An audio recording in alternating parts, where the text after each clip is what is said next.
स्वर्गीय आमदार शिवाजीराव कर्डिले पाटील यांना भावपूर्ण श्रद्धांजली वाहण्यासाठी एक सर्वपक्षीय शोकसभा आयोजित करण्यात आली आहे.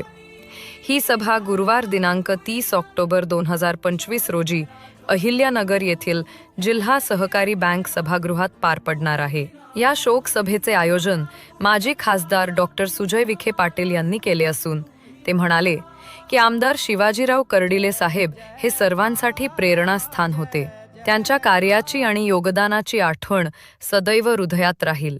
माजी खासदार डॉक्टर सुजय विखे पाटील यांनी सर्वांना आवाहन केले आहे की या शोकसभेला उपस्थित राहून आपल्या भावना व्यक्त करा आणि शिवाजीराव कर्डिले साहेबांना भावपूर्ण श्रद्धांजली अर्पण करा. चला तर मग सर्वांनी मिळून या महान धर्मरक्षक आमदार साहेबांना आपल्या श्रद्धेच्या फुलांनी अभिवादन करूया.